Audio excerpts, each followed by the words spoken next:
Wonderful. Hey, everybody. Welcome. I think we're going to wait a couple minutes here while folks kind of filter in. Uh, Ariel, are you where in the world is Ariel today? Are you in New York or are you in Israel still? Right now, I'm in Tel Aviv, Israel. It's quite Shouldn't you late shouldn't you be already. on the beach? Isn't that what I what should. Israel's? I should. Pretty warm. Isn't that, I thought that's what Israeli, because I have some friends who like run sales organizations over there, and they talk about how like it's a really great gig as like an inside sales rep because when you call on the on the United States, because like you get into work at like 11 a.m. or whatever, and then like you get to leave at like 7, and but like Tel Aviv has a really late night scene anyway, so. Absolutely. Absolutely. So, yeah, as long as you're working with the East Coast, that's dandy. If you get the California, if you get to like California time zone, you're kind of hosed. Yeah. But usually I go back and forth between Israel and New York. Uh, so that's non-issue for me. Yeah, for sure. Okay, well, party on. We can get jamming here. I'm really excited about this session because obviously I think a lot about data-driven sales management. But the other thing that I think a lot about is like how to make reps better at what they do, and that it involves like a lot of practice. And so, when I first learned about what Ariel was up to at Second Nature, I was like really super pumped on it because I was like, okay, cool, this is the right way of going about this. So I'm excited about like talking about the two topics here. What we'll kind of do is we'll do a little bit of intros, kind of set some context on what we're going to be talking about today, and then we'll kind of get into the discussion here around like how to do data-driven management with scaled coaching, and how the two things kind of work really, really well together. But before we get into that, I thought we could do a couple intros here for everyone. I'm Pete Kazanji. I'm one of the founders of Atrium. We make data-driven sales management software that helps AE and SDR and AMCSM managers better use data to improve team performance. I'm also the founder of Modern Sales Pros, the nation's largest sales operations leadership and enablement peer education community. And this is my second software company. My last software company was a company called TalentBin, which was a recruiting software company that got bought by Monster Worldwide in 2014. And then I wrote a book on startup sales called Founding Sales after that. So I think about sales a little bit, just a bit. But the good news is that like we know some things that I might be able to share here. And then Ariel, you want to introduce yourself to the squad? Sure, absolutely. So pleasure to be here. My name is Ariel Hitron. I'm co-founder CEO of Second Nature. And before that, I spent quite a bit of time in product management, product marketing. I had a team who was responsible for creating all of the collateral and the messaging and whatnot in the Nice. company. Yep. And I thought that we were so cool doing all of the right things with the battle cards and the battle sheets. And then I turned into sales and moved to the dark side of sales and ran a small sales team of about 25 people. And I Right. was looking at all of the material that I've done before, and I said, like, no, nobody can use that. That's completely, utterly useless. This is all buzzwords. It has no substance in it. So Yeah. that was my experience of a of, of a product marketer moving into sales and kind of understanding the importance of having a conversation and running a conversation in simple terms. And I think that led me to kind of with my co-founder starting Second Nature, Yep. which is all about helping reps having better conversations and helping organizations with large sales teams having consistent delivery of conversations across the board Yep. with all of their reps. So Yeah. that's my focus. You mean if you just like send a PDF to the field, they don't like read it and ingest it and like memorize it? That's weird. I I started my career as a baby product marketing manager at VMware and kind of had the same thing. I think we had like 20 PMMs, and I was like the PMM for like some very, very small slice of, and we had the same thing where it was like, a bunch of former like Bain consultants and McKinsey consultants who were product marketing managers, and like the amount of like agonizing that would happen over like where things were on a slide. And then you get over here and it's just like, no, out in the field it's just chaos. Just chaos. Just like nobody cares about where no one cares where the icon is, man. Like what we need to do is make sure that people are like saying the phrase data-driven management again and again and again. The icon, the font doesn't matter. Yeah, I feel you, man. I feel I've been in the same situation.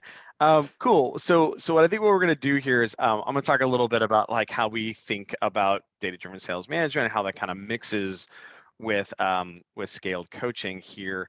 One thing that I like to do when I talk with audiences about data-driven sales management is kind of analogize it to the big transition that's happened in professional athletics over the last like 20 years or so.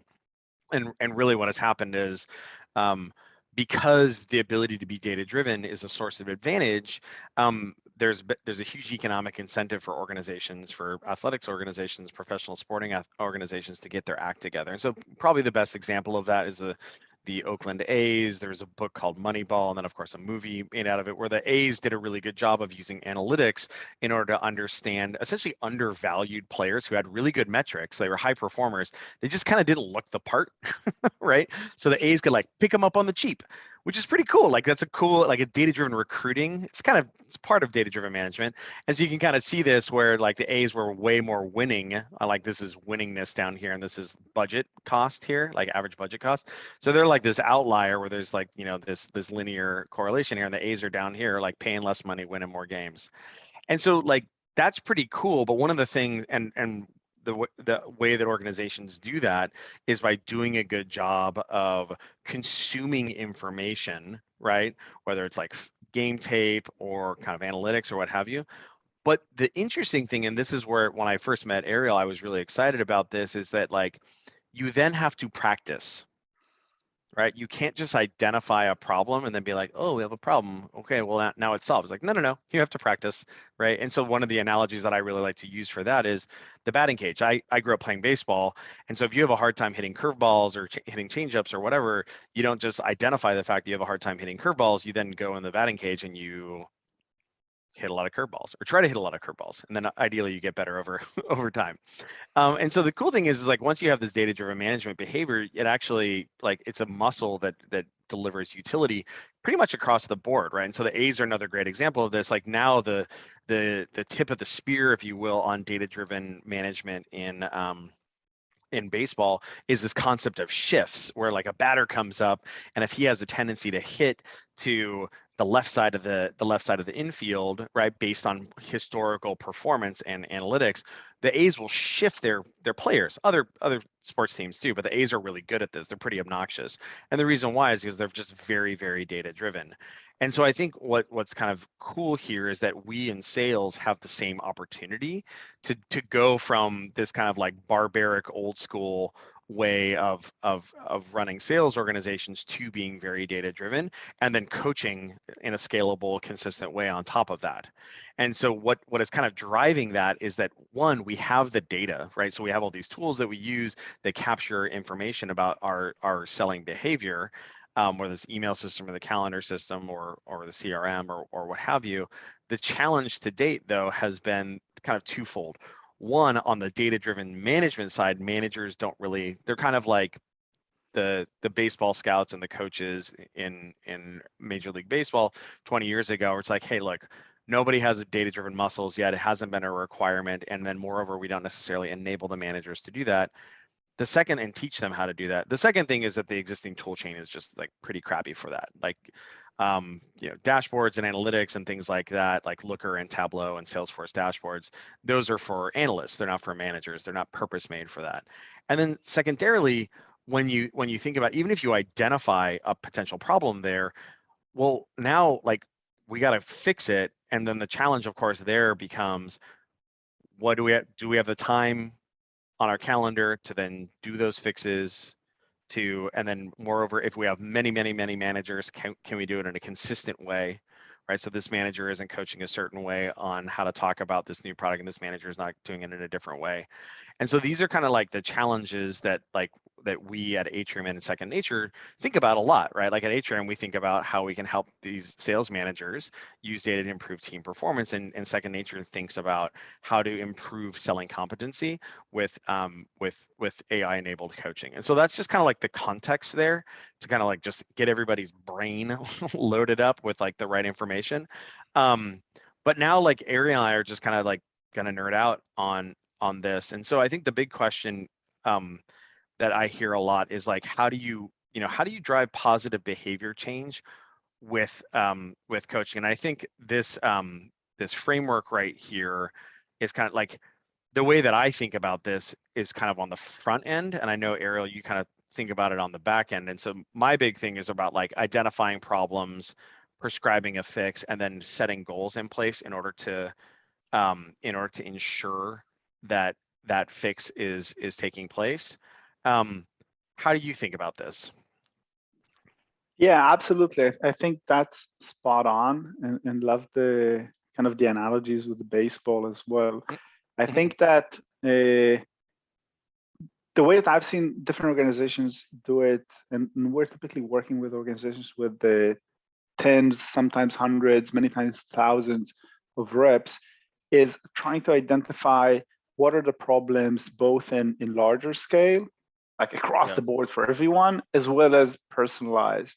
And I think that's where kind of your software is critical. And then you're prescribing a fix. So say you identify the problem that, I'll just give an example of a cybersecurity company that we're working with. And say you identify the problem that they're not selling the newest products. You want them to sell the cloud products, and they're still selling the old kind of on-premise products. Okay, and then you prescribe a fix, which could be, let's change the incentive program, let's kind of give them some training and whatnot, and let's set the goals for it. And that's what I used to do when I was running product marketing. We did like a fireside chat, everybody's trained. But change behaviors is hard. Ta-da, done. Success. Done. Yeah, we've done it. We've done a webinar, now everybody knows. But changing behavior of reps is super hard. So how do you go about it? And what we found is that it's about practicing these new behaviors until you become really confident about them. Because people sell what they know. You sell the stuff or the product or the solutions that you're feeling very comfortable with. And now changing behavior requires a lot of practice and a lot of feedback. And that becomes really hard when you don't have the right tools or the right frameworks of doing that. Because what typically happens, you do one time a webinar for everyone, then you're expecting the frontline managers to carry that load of coaching, and they have a lot on their plate. So then it becomes, there's a friction. You have identified the problem, you prescribe the fix, which is you did this training and you set the goals and maybe did some coaching on that. And then how do you actually drive the change of behavior? So that's my kind of initial response to that. Yeah. And it's hard because, like, I'll tell you the way. So, I mean, I have 8 reps, right? And so the funny thing about being like an early stage sales leader, or who's also like the founder, is like you can kind of be this like little philosopher king tyrant, right? Where you're just like, okay, cool, we shipped a new product, right? Like we ship new features. I have control of the sales team meeting agenda on Monday. We put a talk track in place there. We spend like 10 minutes with people just like kind of like consuming it, and then we put back it into some of the demo script or whatever, and then have people like say it aloud a handful of times, and then we're kind of done.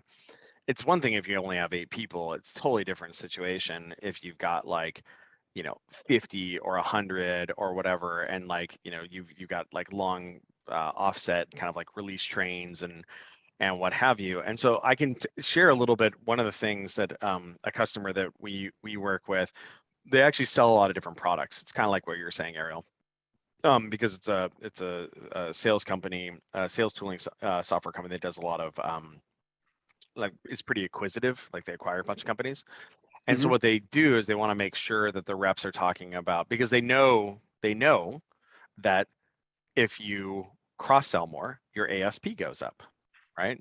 Like, Right. so, and so they want to make sure that people are cross-selling more. And so one of the things that they do, they're Gong customers, and they actually were piping data out of out of Gong's API into Snowflake and then visualizing that on Tableau. The problem was is that they were doing it on an aggregate basis. They weren't able to like get down to the rep level just because like the amount of like BI analyst like favors required in order to do that was like pretty substantial.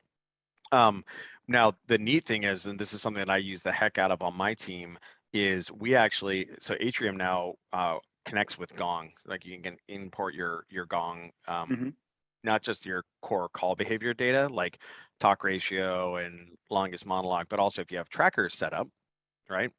And so of course trackers are things where the call recording software in course has it as well as the other ones, where it identifies like, oh, that rep said, use us as an example, data-driven sales management. That's our phrase, data-driven sales management, right? Oh, he said it. Oh, she said it. Oh, and so what we have now is we have visualizations of that in Atrium, so in dashboards, and then also we set goals on it as well, just to make sure. And it was hilarious when we initially looked at it. We had like this huge spread of like, we had some people who were saying it like on 90% of the call, and you know, some people are saying it on like 15% of calls, and it's kind of like, holy mackerel, like, are you guys on the same sales team as like everybody else? Like, what's going on there? But now what's happened is you can totally see, because like there's accountability there, it has been trending back. Like those people who were kind of laggards are trending back.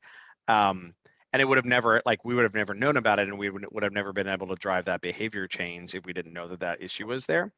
In that case, it was a pretty easy fix, because you just like, it's just like, it's a category phrase that Napul wants to make sure that we're talking about. But when you add more products and kind of more use cases, it becomes all the crazier, you know? Absolutely. And I think that when you go from, so first of all, absolutely, I think this feedback loop that you've built with taking it from the call recording software or conversational analysis into your dashboards and then kind of putting the big spotlight on it is spot on. The thing is, and there's been a question about competencies as well, that, you know, sales is complex. It's complex. It's more complex than just repeating the key phrases. And exactly. we can think about we can think about like doing someone talked about competencies, right? So say discovery is a competency, or challenger, using challenger sale is a competency, but you have to do it in the context of your products or your solutions. So sometimes when, you know, when people think about sales training or sales coaching, they separate the two, and they say, well, we're going to do now a course on running successful discovery, and then we'll have product marketing will give us some questions, and then you sales, you figure it out. But in a conversation between two people, you have to put those things together, right? And if you're trying to drive a change now, say you want to roll out better discovery process that would dig deeper, that would allow you to get into a larger deals and larger sales.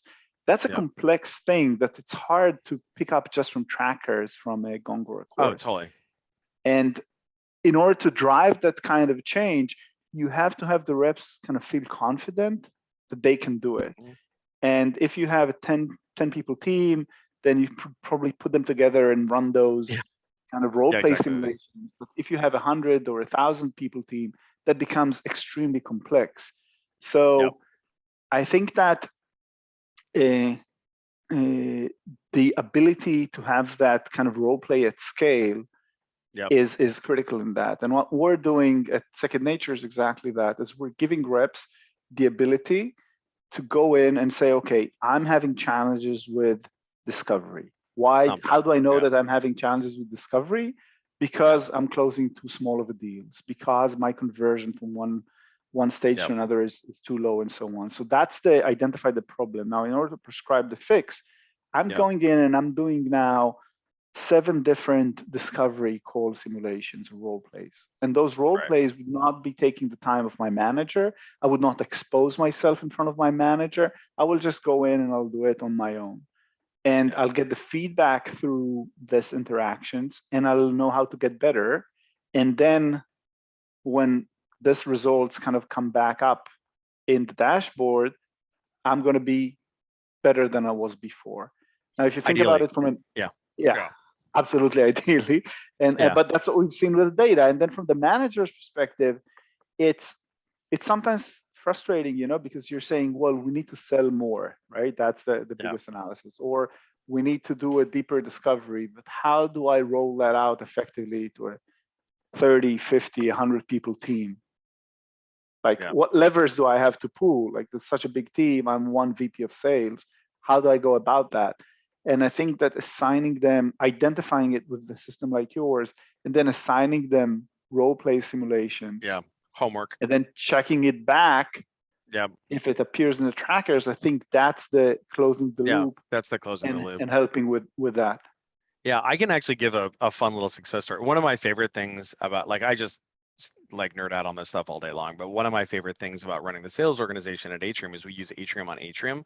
And it's just like, and like I'm learning and growing as a sales manager as well.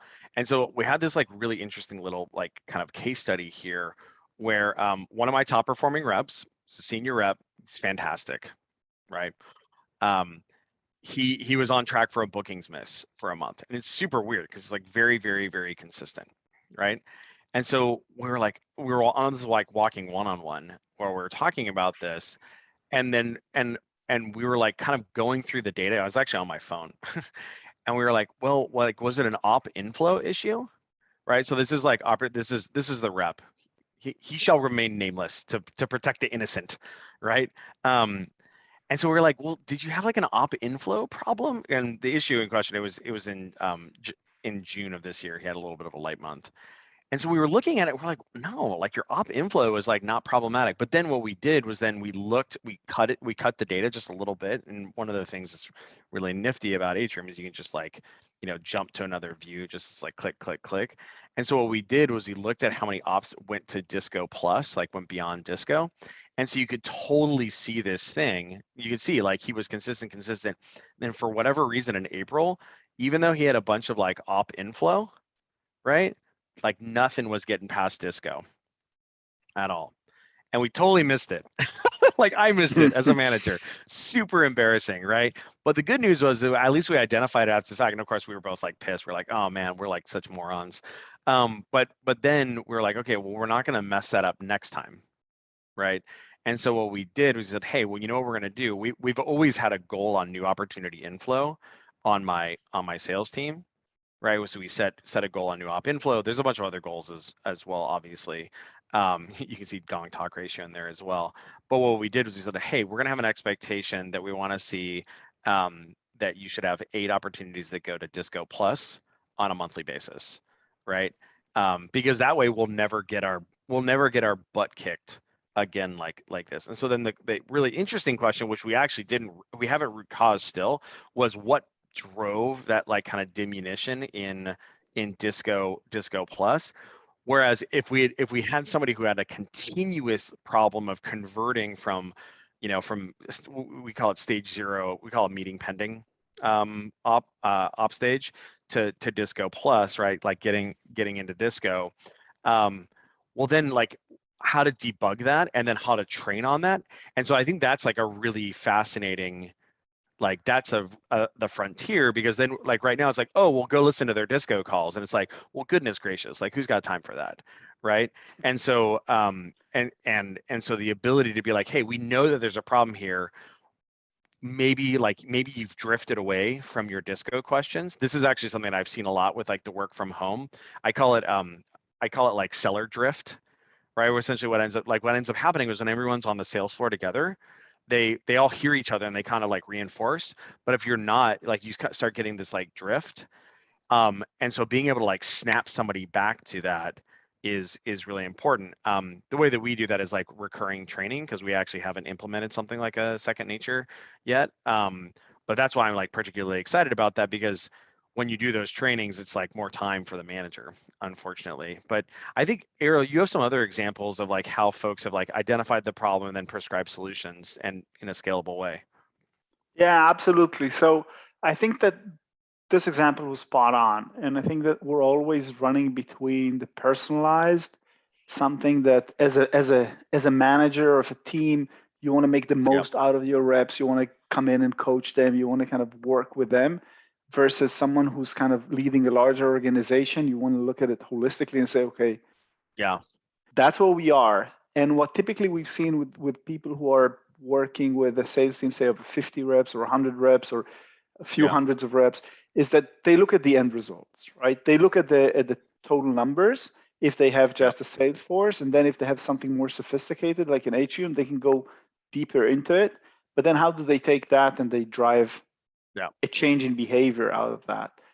And what we've seen is kind of ability to map the gaps in the earlier stages of proficiency. And proficiency can be both their ability to have the skills, ask the questions, handle the objections, do the qualifications, as well as have their product knowledge, have the reference customers all handy.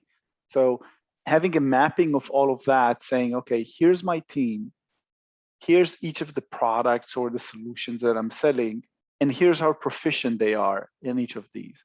This is actually a leading indicator towards what they're going to be closing within the length of the sales cycle.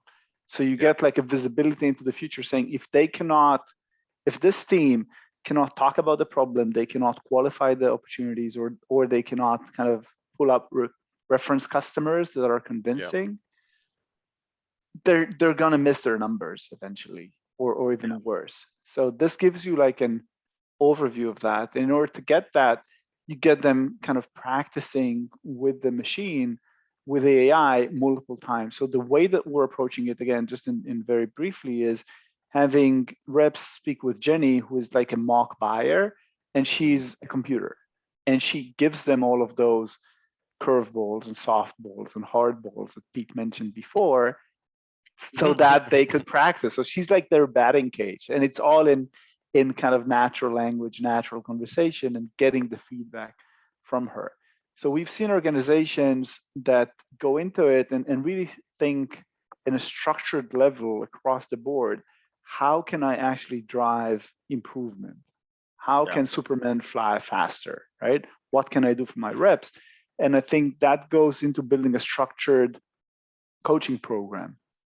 So you could do it personalized, but you can also do it top down, saying, okay, broad strokes, these are the areas that we have to improve on. And if you go to the next slide, I think that really kind of, I think, brings it together pretty nicely, is using the data coming from the CRM and the call recording and all of those data sources into Atrium and getting the insights out of it, then prescribing the solution. And the solution many times would be practicing with the reps. If you have a small set of reps, you can do it on your own, and that's awesome.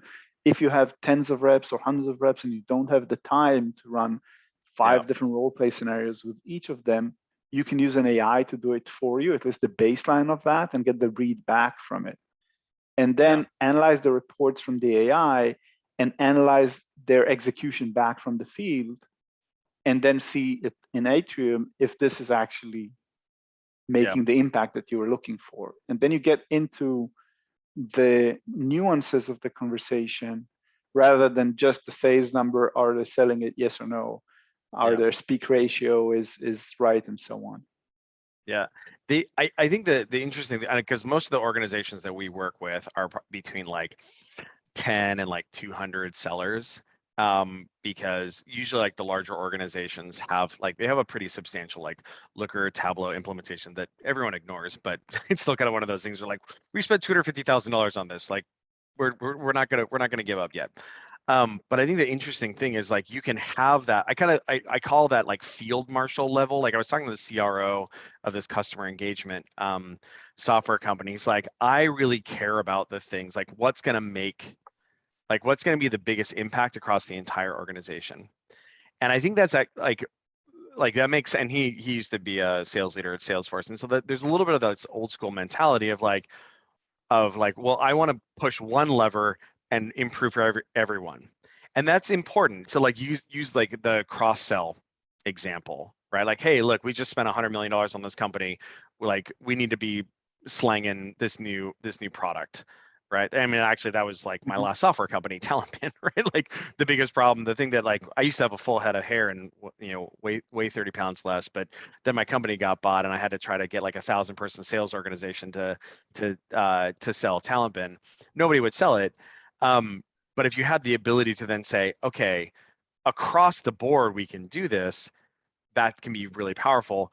Also, down here at the very tactical level, where you can say, hey, I'm a manager, and here's my 8 reps. And guess what? Like, yeah, 3 of them have the cross-sell problem of the new company, the new product that we bought, but 5 don't. The other 5 got a different problem. Like, they don't have an ASP problem. In fact, like, we should have the other guys listen to them. They get a different problem. They get a win rate problem, right? Or they've got, an activity problem or whatever. And I think that's kind of the power of a lot of this automation. Like, the cool thing about automation is it allows you to do more of what you previously wouldn't do because like time or humans was scarce. Like in the case of Second Nature, like instead of having one training program, you can have 10 because like you're not just having one sales and one person run around. In the case of Atrium, what's really kind of neat about it is like rather than being like, oh, well, like here's the cross-sell information across the entire organization, you can be down at the rep level, right? The managers can be down at the rep level, which is essentially the fundamental unit of output in an organization is the individual seller. And so that's what I like. I get really excited about this stuff because of that. I think 100%. Like I think that this is my personal opinion. I think that what a great manager does is they identify how he can help his team get better, and then he helps them do that, right? So if you have a tool to help identify where the gaps are that are personalized for each sales rep, then you can prescribe like a coaching plan for them. And then if you have another tool to help deliver that coaching plan for you, or at least the baseline of it, then it saves you a lot of time and you can do a lot more with your time as a manager. So you could do much of the nuanced work and let the machine do a lot of the basic understanding of what are the gaps, how is one rep different than another, and how can we roll out this coaching that is personalized, and it just assign it to the right reps. So this person has a problem with a cross-sell, let's assign that coaching to him. This person has a problem with this, let's assign that coaching to him. And the coaching is actually a role play. So I would think, just to a question from the audience, how does Second Nature differentiate from other tools? I would say predominantly 2 things. One is that it's a two-way conversation in voice. So it's a two-way conversation in voice between the sales rep and the computer, who's a mock buyer, in which the rep can ask the computer questions and get responses. And the computer, Jenny, who's the mock buyer, Jenny can ask the rep question, understand what the rep is saying, and respond to that. So this two-way conversation is really unique in the market. And I would say the other thing is that it gives very detailed feedback on what have you done right, what have you done wrong, and how can you improve. And here's a video of someone else who did it really well. Why don't you watch him so you can get better? I think those are the differentiators. Yeah, the thing that you mentioned about like enabling managers, I think one of the things that this is what we think about a lot is, like managers want to spend their time making their reps better because it only, it makes them more money. Like it's how they get promoted, etc. The problem, of course, is that like the challenge associated with like determining what issue is at play with each given rep and like what the efficient frontier, if you will, right, is for each rep.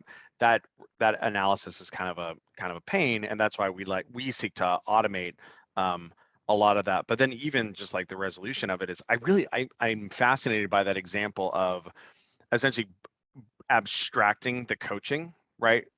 And to extend the baseball metaphor there's like there's the batting cage, and usually like the way the batting cages work is you set the pitching machine to just throw one type of ball, right? Just like fastball, fastball, fastball, fastball, or curveball, curveball, curveball, curveball, or change up, change up. What's kind of neat is you can do, that there's actually live batting practice where your coach is throwing to you, and he can mess with you. Right? Throws you one, then throws another, right? Then throws behind you just to kind of freak you out, and et cetera. And so when I think about what you would normally do in that sort of situation, be like, cool, you're having a hard time hitting the curveball. I need you to do this many hours doing curveballs in the cage, and then we're going to do live batting practice.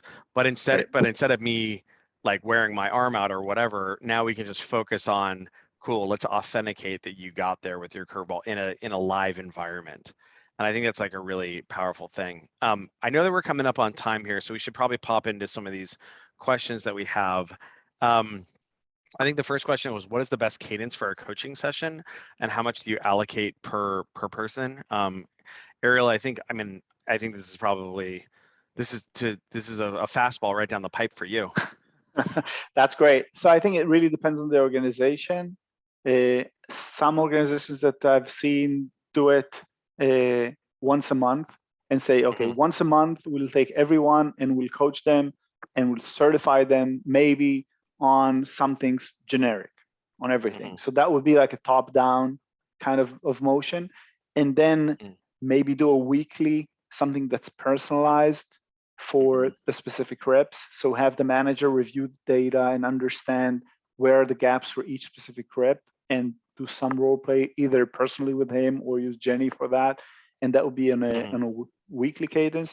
And then in some roles, like a cold calling SDR roles, people want to do it every day. They're saying, this is my warm up. I'm getting cold from home, and I'm doing like a 10 minutes warm up, and then I start kind of hitting the phones and doing it. So it really depends on the role and on the culture of the organization.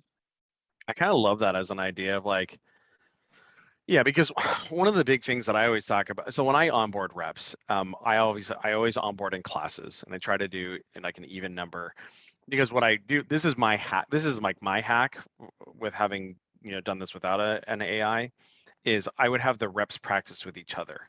Now, obviously, that has its own kind of like issues, but and so normally what we'll do is, the first couple weeks of onboarding will be like classes and training, but then we actually have like a skill inventory, and we start getting into like mock things. So I'll do the first set of mock things, and essentially I essentially train people on how to be a good mock opponent, if you will, by virtue of me being a demonstrator of being that opponent.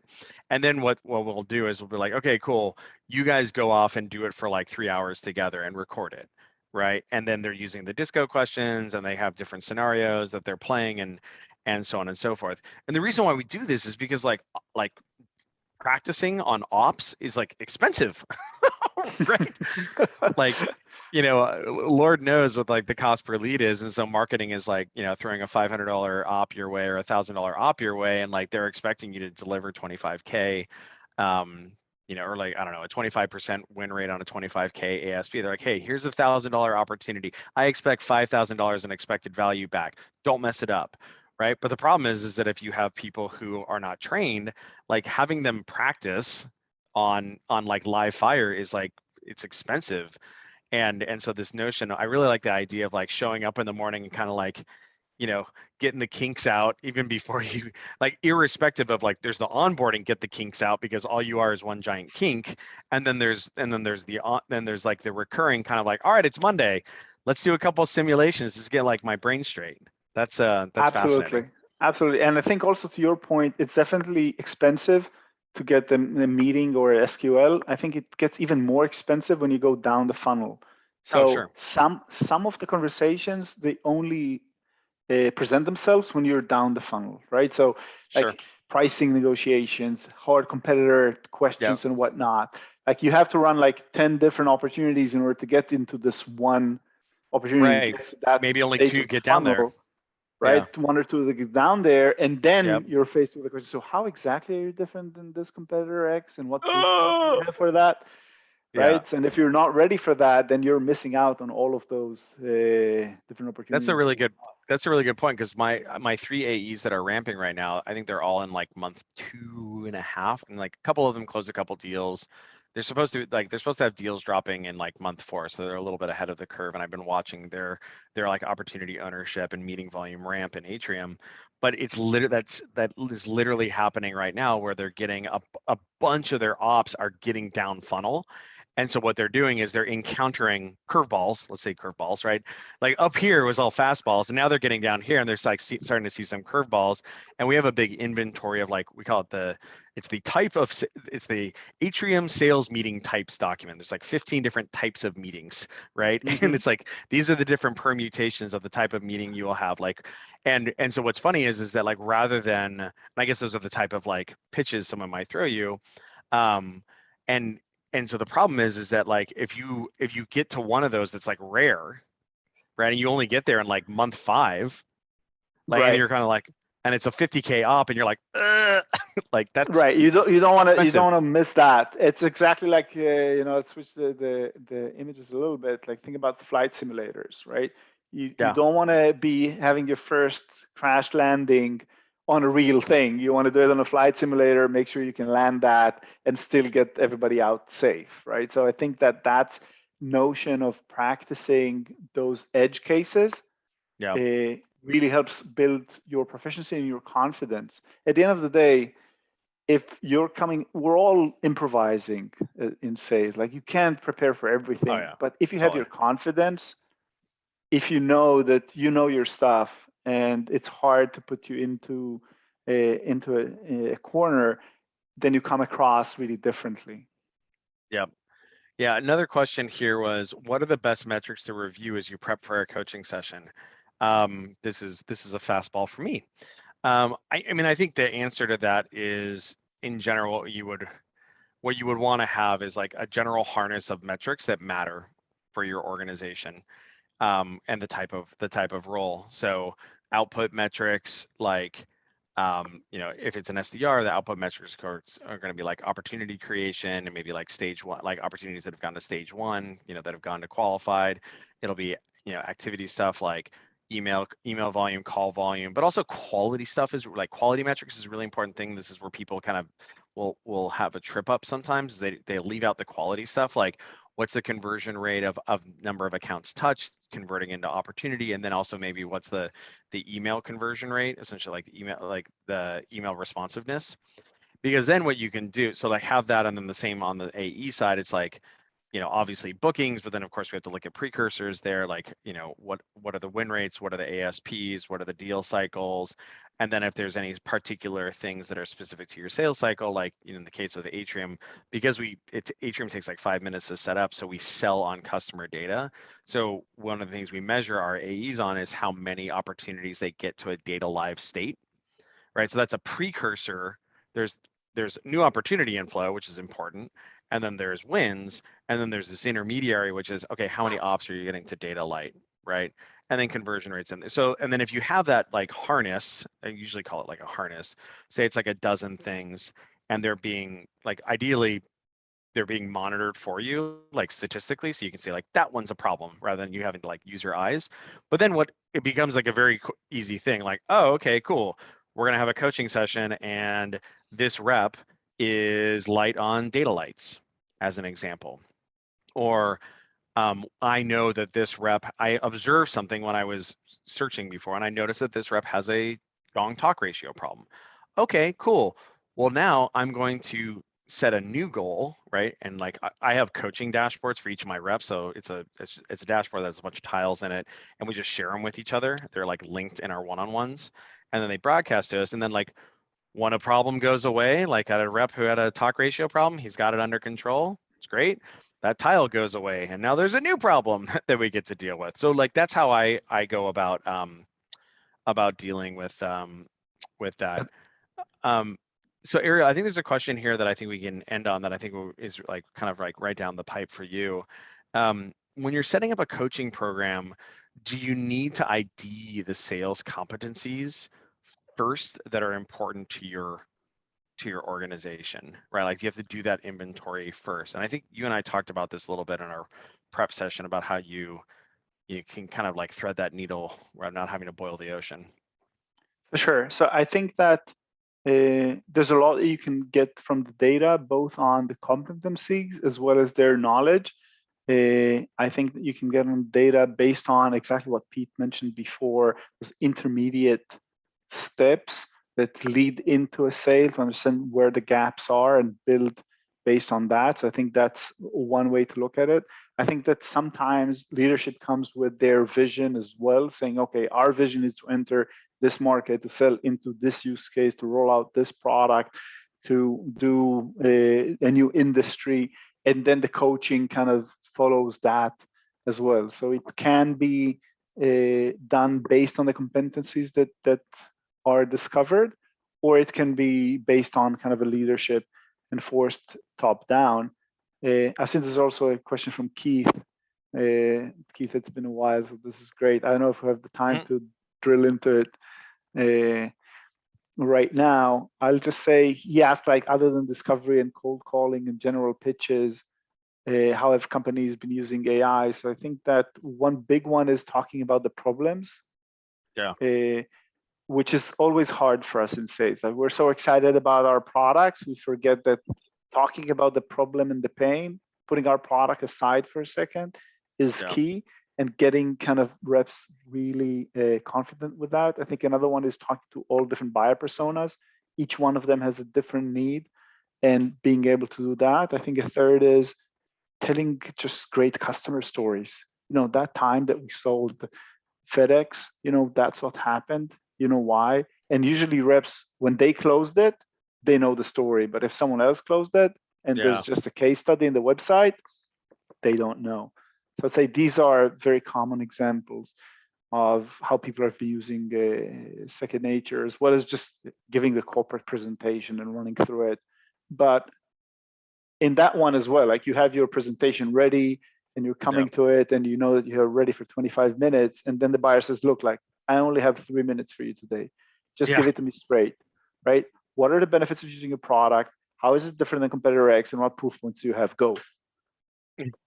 and that's really hard, right? That's the improvisation, the compression. Yeah.